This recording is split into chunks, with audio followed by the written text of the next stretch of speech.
आशियाई खंडात पुन्हा एकदा युद्ध होण्याचे संकेत दिसतात। चीनने पिवळ्या समुद्रामध्ये 6 अणु पाणबुड्यांची तैनात केलेली आहे आणि माहिती गुगल मॅप्सवरील छायाचित्रांद्वारे समोर आली आहे। या हालचालींमुळे तैवान आणि जपानमध्ये मोठी खळबळ माजली आहे। ही पाणबुडी तैनाती चीनकडून तैवानला पूर्णपणे वश करण्याचा प्रयत्न असून जपानला सुद्धा थेट इशारा देण्याचा चीनचा हा प्रयत्न दिसतोय, असं सुरक्षा विश्लेषकांचं म्हणणं आहे।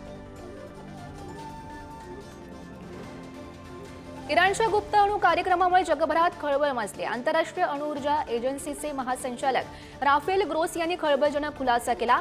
ग्रोस यांनी इशारा दिलेला आहे की इराणनं अण्वस्त्र बनवण्यास सुरुवात केलेली आहे। ग्रोस यांनी दिलेल्या इशाऱ्याने अमेरिकेपासून ते सौदी अरेबियापर्यंत सर्व देशांमध्ये एकच गोंधळ उडाला। सध्या ग्रोस इराणच्या दौऱ्यावर आहेत आणि यावेळी त्यांनी इराण लवकरच अण्वस्त्रांचे सर्व तुकडे एकत्र करून निर्मिती पूर्ण करेल असा इशारा सुद्धा देण्यात आला आहे। युक्रेनने रशियाच्या वतीने लढणाऱ्या चीनी सैनिकांना माध्यमांसमोर सादर केलं।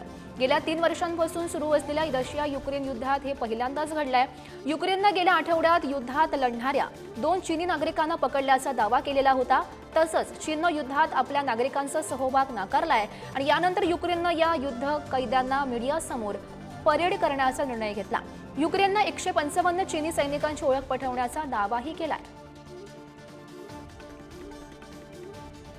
फिलिपिन्स नंतर व्हिएतनाम सुद्धा भारताचे ब्रह्मोस क्षेपणास्त्र खरेदी करणारा आशिया खंडातील दुसरा देश बनणार आहे। ब्रह्मोस हे भारताचे एक सुपरसॉनिक क्रूझ क्षेपणास्त्र आहे। या कराराची एकूण किंमत अंदाजे 5,990 कोटी रुपये एवढी असू शकते आणि या करारावर लवकरच मोठा निर्णय होऊ शकतो अशी माहिती मिळते आहे। फिलिपिन्स प्रमाणेच व्हिएतनामचाही दक्षिण चीन समुद्रातील सागरी सीमेवरून चीनसोबत वाद सुरू आहे आणि त्यामुळे व्हिएतनाम आपलं सैन्य बळकट करण्याच्या दृष्टीने प्रयत्न करत आहे। महत्त्वाचं म्हणजे गेल्या काही वर्षात भारत आणि व्हिएतनाम यांच्यातील लष्करी संबंध अधिकच वाढल्याचं बघायला मिळत आहे। मालदीव सरकारनं देशात इस्रायली पर्यटकांना प्रवेश बंदी केली आहे। पॅलेस्टाईनी नागरिकांसोबत एकजूट दाखवण्यासाठी हा निर्णय घेतला असल्याचं मालदीव सरकारनं सांगितलेलं आहे आणि यासाठी मालदीवच्या संसदेमध्ये एक विधेयक सुद्धा मंजूर करण्यात आलेलं असून त्याला राष्ट्राध्यक्ष मोहम्मद मुइझू यांनी मान्यता दिली आहे। यानंतर ही बंदी तात्काळ लागू करण्यात आली आहे। इस्रायलनं पॅलेस्टाईनी नागरिकांवर अनेक अत्याचार केले असल्याचा आरोप मुइझू यांनी केलेला होता आणि हा आरोप इस्रायलनं मात्र फेटाळून लावलाय। पाकिस्तानचे लष्कर प्रमुख जनरल असीम मुनीर यांनी एक अजब गजब वक्तव्य केला। पाकिस्तानचा पाया इस्लामचे मूलभूत तत्व यावर घातला गेलाय। आपण प्रत्येक बाबतीत हिंदूंपेक्षा वेगळे आहोत असंही ते म्हणालेले आहेत। त्याचबरोबर आमचा धर्म वेगळा आहे, आमच्या चालीरीती वेगळ्या आहेत, आपली संस्कृती आणि विचारसरणी वेगळी असल्याचं सुद्धा त्यांनी म्हटलं। इस्लामाबादमध्ये झालेल्या पहिल्या परदेशी पाकिस्तानी परिषदेत मुनीर यांनी हे वक्तव्य केलंय। या परिषदेत पाकिस्तानचे पंतप्रधान शहबाज शरीफ यांच्यासह अनेक वरिष्ठ नेते उपस्थित होते। ब्रिटनमध्ये आता ट्रान्सजेंडर्सना महिला मानलं जाणार नाहीये। महिला असण्याच्या कायदेशीर व्याख्येवर सर्वोच्च न्यायालयानं आपला हा निकाल दिला। न्यायालयाच्या निर्णयाचा ट्रान्सजेंडर अधिकारांवर मात्र दीर्घकालीन परिणाम होणार आहे। समानता कायदा 2010चा अर्थ लावताना न्यायालयानं स्पष्ट केलाय, स्त्री आणि लिंग हे शब्द जैविक स्त्री आणि जैविक लिंग दर्शवतात। 5 न्यायाधीशांच्या खंडपीठानं एकमतानं हा महत्त्वाचा निकाल दिला। अमेरिकेचे राष्ट्राध्यक्ष डोनाल्ड ट्रम्प यांच्या आदेशांना देशात तीव्र आव्हानांचा सामना करावा लागतोय। ते पाळण्यास नकार देणारी हार्वर्ड विद्यापीठ ही सर्वात मोठी संस्था ठरली आहे। जगातील सर्वात श्रीमंत विद्यापीठ हार्वर्डची मालमत्ता 4.5 लाख कोटी रुपयांची आहे आणि यावर्षी भारतातील सुमारे 4.5 लाख विद्यार्थ्यांनी अभ्यास व्हिसासाठी अर्जही केलेत। यापैकी फक्त 3 लाख जणांना तो देण्यात आला। गेल्या वर्षी 3.5 लाखांहून अधिक भारतीय विद्यार्थ्यांना स्टडी व्हिसा मिळालेला होता। अमेरिकेचे अध्यक्ष डोनाल्ड ट्रम्प यांनी हार्वर्ड विद्यापीठावर जोरदार हल्लाबोल केलेला आहे। हार्वर्ड विद्यापीठ शिक्षणासाठी चांगलं स्थान नाही। जगातील महान विद्यापीठांच्या कोणत्याही यादीत या विद्यापीठाला स्थान देऊ नये। हे विद्यापीठ मुळात अभ्यासासाठीचं ठिकाण राहिलेलं नाही असं म्हणण्यात आलंय आणि विद्यापीठानं व्हाईट हाऊसच्या काही मागण्या पूर्ण करण्यास नकार दिलेला होता। ट्रम्प सरकारनं दिलेले आदेश विद्यापीठानं नाकारलेले होते। त्यामुळे संतापलेल्या ट्रम्प यांनी विद्यापीठाला दिलं जाणारं 2.2 अब्ज अमेरिकन डॉलर्सहून अधिकचं अनुदान थांबवलंय।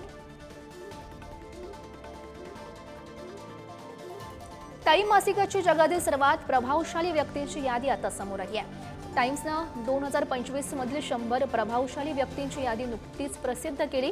या यादीत जगासमोर व्यापार युद्धाचा पेच निर्माण करणारे अमेरिकेचे अध्यक्ष डोनाल्ड ट्रम्प यांच्यापासून भारताविरोधात गरळ ओकणारे बांगलादेश अंतरिम सरकारचे मुख्य सल्लागार मोहम्मद युनुस यांच्यापर्यंतची अनेकांची नावं आहेत। मात्र या यादीत एकाही भारतीयाचं नाव नसल्याचं पाहून आश्चर्य व्यक्त केलं जात आहे। पंतप्रधान नरेंद्र मोदी आणि भाजप अध्यक्ष जे.पी. नड्डा यांची बैठक पार पडली। बैठकीत पक्षाच्या नवीन राष्ट्रीय अध्यक्षांच्या नावासंदर्भात चर्चा झाल्याची माहिती समोर आली आहे। त्याचबरोबर भाजप अध्यक्षांच्या मुद्द्यावर 2 ते 3 दिवसात राष्ट्रीय स्वयंसेवक संघाचा सल्ला घेणार असंही समजतंय। केंद्रीय कृषी मंत्री शिवराज सिंग चौहान, धर्मेंद्र प्रधान, मनोहरलाल खट्टर आणि भूपेंद्र यादव यांची नावं भाजपच्या राष्ट्रीय अध्यक्षपदासाठी चर्चेत आहेत। दाऊदी बोहरा समुदायाच्या शिष्टमंडळानं पंतप्रधान नरेंद्र मोदी यांची भेट घेऊन वक्फ दुरुस्ती कायद्याबाबत आभार मानलेले आहेत। समुदायाची अनेक वर्षांपासूनची ही मागणी प्रलंबित होती असं शिष्टमंडळानं सांगितलं। त्यांनी सबका साथ सबका विकास सबका विश्वास या पंतप्रधानांच्या दृष्टिकोनावर विश्वास व्यक्त केला। देशभरात खरं तर कायद्याविरोधात आंदोलनं सुरू आहेत। कायदा रद्द करण्याची मागणी मुस्लिम समाजानं लावून धरलेली आहे। अशातच दाऊदी बोहरा समुदायानं मात्र विधेयकाला पाठिंबा दर्शवत मोदींचे आभार मानले।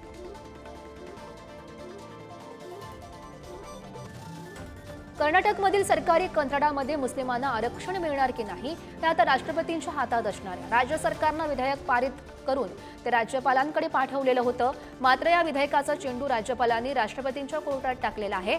आपलं संविधान धर्माच्या आधारावर आरक्षण देण्यास परवानगी देत नाही असं म्हणत राज्यपाल थावरचंद गेहलोत यांनी या विधेयकाला विरोध दर्शवला। तर भाजपानं सुद्धा या विधेयकाविरोधात मत दर्शवल्यानं याबाबतचा निर्णय आता राष्ट्रपती द्रौपदी मुर्मू घेणार आहेत। सर्वोच्च न्यायालयानं गेल्या आठवड्यात राष्ट्रपती आणि राज्यपालांना विधेयकांना मान्यता देण्यासाठी अंतिम मुदत दिलेली होती। यावर उपराष्ट्रपती जगदीप धनखड यांनी नाराजी व्यक्त केली आहे। न्यायालय राष्ट्रपतींना आदेश देऊ शकत नाही असं उपराष्ट्रपती जगदीप धनखड यांनी म्हटलं। लोकशाहीमध्ये निवडून आलेले सरकार सर्वात महत्त्वाचं असतं आणि सर्व संस्थांनी त्यांच्या संबंधित मर्यादेत काम केलं पाहिजे। त्यांनी स्पष्टपणे सांगितलंय की कोणतीही संस्था संविधानापेक्षा वर नाही असंही उपराष्ट्रपती जगदीप धनखड यांनी म्हटलेलं आहे। पश्चिम बंगालच्या मुर्शिदाबादमधील हिंसाचाराच्या चौकशीसाठी 9 जणांची एसआयटी स्थापन करण्यात आली। डीआयजी मुर्शिदाबाद रेंज यांच्या नेतृत्वात एसआयटीचं काम चालणार आहे।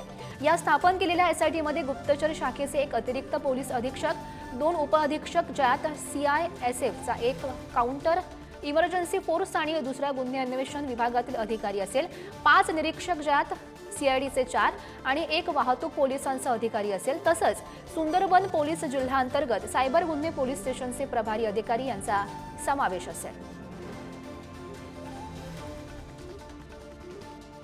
ममता बॅनर्जी या बंगाली हिंदूंसाठी धोका बनलेल्या आहेत असं मत भाजपचे नेते मिथुन चक्रवर्ती यांनी व्यक्त केला। बंगाली हिंदू बेघर आहेत, त्यांना मदत छावण्यांमध्ये खिचडी खाण्यास भाग पाडलं जात आहे। राज्यात जातीय तणाव वाढवण्यासाठी भाजप नाही तर ममता बॅनर्जी जबाबदार असल्याचं मत मिथुन चक्रवर्ती यांनी मांडलेलं आहे। मुर्शिदाबाद हिंसाचार हा भाजप बीएसएफचा कट असल्याचं ममता बॅनर्जी यांनी मांडलेलं होतं। त्यावर प्रत्युत्तर म्हणून मिथुन चक्रवर्ती यांनी ममता बॅनर्जी यांना हिंदू द्वेषी ठरवलेलं आहे। तर कर्नाटकच्या बंगळुरूमधील प्रसिद्ध असलेले डॉग ब्रीडर सतीशच्या घरी ईडीनं छापा टाकला। या कारवाईनंतर 50 कोटी रुपयांचा कोणताच कुत्रा खरेदी न केल्याचं वास्तव समोर आलंय। काही दिवसांपूर्वीच सतीशनं जगातील सगळ्यात महागडा असा 50 कोटी रुपयांचा कुत्रा खरेदी केल्याचा दावा केलेला होता। त्याच्या या दाव्यानं सोशल मीडियावर खळबळ माजलेली होती। सतीशनं सांगितलं होतं की त्यानं अमेरिकेतून एक दुर्मिळ वुल्फ डॉग खरेदी केलाय, जो लांडगा आणि कॉकेशियन शेफर्ड याची हायब्रिड आहे, ज्यामुळे तो इतका महागडा आहे। मात्र सतीशनं हे सगळं खोटं पसरवलं असल्याचं सत्य ईडीच्या छापेमारीनंतर उघडकीस आलं। आसामच्या गुवाहाटी शहरात जोरदार पाऊस बरसला। अचानक आलेल्या या पावसामुळे जनजीवन काही प्रमाणात विस्कळीत झालेलं होतं। बऱ्याच ठिकाणी जोरदार वाऱ्यासह मुसळधार पाऊस झाला, त्यामुळे नागरिकांची चांगलीच तारंबळ उडाली। गेल्या काही दिवसांपासून उकाड्यानं त्रस्त असलेल्या नागरिकांना हवेत गारवा निर्माण झाल्यामुळे मोठा दिलासा मिळालाय। दरम्यान अनेक जिल्ह्यांमध्ये पाऊस सुरूच राहणार असून पुढचे काही दिवस ढगाळ वातावरण कायम राहील असा अंदाज हवामान खात्यानं वर्तवलाय। राजस्थानमध्ये सूर्य जणू आग ओकतोय. हवामान खात्यानं जयपूर आणि जोधपूरसह 17 जिल्ह्यांमध्ये उष्णतेच्या तीव्र लाटेचा इशारा दिलेला आहे. यापैकी 4 जिल्ह्यांना रेड अलर्ट जारी करण्यात आलाय. बुधवारी जैसलमेरमध्ये दिवसाचं कमाल तापमान तब्बल 46 अंशांवर होतं. दुसरीकडे तेलंगणातील 28 जिल्ह्यात किमान 15 दिवस उष्णतेची लाट कायम असेल. हे लक्षात घेता सरकारनं उष्णतेच्या लाटेला आपत्ती घोषित करत उष्माघातानं मृत्यू झालेल्यांच्या कुटुंबियांना 4 लाख रुपयांची आर्थिक मदतही जाहीर केली आहे. हिमाचल प्रदेशच्या मंडीतील डीसी कार्यालयानंतर आता राज्य सचिवालयातील मुख्य सचिवांच्या कार्यालयातील बॉम्बनं उडवण्याची धमकी मिळालेली आहे आणि यानंतर पोलिसांनी सचिवालयातील सुरक्षा वाढवली आहे. बॉम्ब निकामी पथकानं स्निफर कुत्र्यासह मुख्य सचिवालय कार्यालयाची झडती घेतली, पण चौकशी दरम्यान काहीही आढळलेलं नाही. दरम्यान धमकीचा ईमेल मिळाल्यानंतर सरकार सतर्क झालेलं आहे. सर्व लोकांना तपासणीनंतरच सचिवालय आणि डीसी ऑफिस मंडीमध्ये प्रवेश दिला जातोय. काँग्रेसचे नेते राहुल गांधी पुढील आठवड्यात 21 आणि 22 एप्रिल रोजी अमेरिकेच्या दौऱ्यावर असतील. या दौऱ्यादरम्यान ते ब्राऊन विद्यापीठातील प्राध्यापक आणि विद्यार्थ्यांशी संवाद साधणार आहेत. रोड आयलंडला भेट देण्यापूर्वी राहुल गांधी यांनी NRI समुदायाच्या सदस्यांना तसंच इंडियन ओव्हरसीज काँग्रेसच्या पदाधिकारी आणि सदस्यांची भेट सुद्धा ते घेतील. विद्यापीठात भाषणानंतर प्राध्यापक आणि विद्यार्थ्यांशी संवाद सुद्धा ते साधतील अशी माहिती सुद्धा समोर आली आहे. गुजरातच्या पाटणमध्ये एका भीषण रस्ते अपघातात 6 जणांचा मृत्यू झाला. हा अपघात सामी राधनपूर महामार्गावर घडलाय. रिक्षा आणि गुजरात राज्य मार्ग परिवहन महामंडळाच्या बसची जोरदार धडक झाली आणि त्यामुळे हा अपघात घडला. तर ही टक्कर इतकी जोरदार होती की ऑटोचा चक्काचूर झालाय. बस चालकानं ओव्हरटेक करण्याच्या प्रयत्नात नियंत्रण गमावलं आणि रिक्षाला धडक दिली अशी माहिती प्राथमिक तपासातून समोर आली आहे. मध्य प्रदेशच्या इंदूरमध्ये एक धक्कादायक प्रकार घडला. चालता बोलता एक तरुण थेट जमिनीवर कोसळला आणि त्याचा मृत्यू झालाय. कैलास नावाच्या 32 वर्षीय तरुण काम करत असलेल्या कंपनीच्या गेटवर कुणाशी तरी बोलत होता आणि याचवेळी बोलता बोलता त्याला हृदयविकाराचा झटका आला आणि तो थेट जमिनीवर कोसळलाय. तिथल्या सतर्क नागरिकांनी या तरुणाला तातडीनं रुग्णालयात दाखल केलं, मात्र उपचाराआधीच कैलासचा मृत्यू झालाय. या घटनेचा व्हिडिओ समोर आलेला असून सायलेंट हार्ट अटॅकचं हे प्रकरण असल्याचं म्हटलं जात आहे. बेकायदेशीररित्या दारूची वाहतूक करणाऱ्या व्यक्तीला पकडण्यात आलाय. पुणे बंगळुरू राष्ट्रीय महामार्गावरील कोगनोळी टोलनाक्याजवळ ही कारवाई करण्यात आली आहे. अमृत पवार असं या आरोपीचं नाव असून तो हुबळीत राहत असल्याची माहिती आहे आणि मिळालेल्या गुप्त माहितीनुसार उत्पादन आणि शुल्क खात्याचे निरीक्षक शिवानंद अमीन भावी यांनी धाड टाकत ही कारवाई केली आणि या धाडीत 8,500 लिटर दारूसह एक कार जप्त करण्यात आली आहे. तसंच आरोपी अमृत पवाराविरोधात गुन्हाही दाखल करण्यात आला.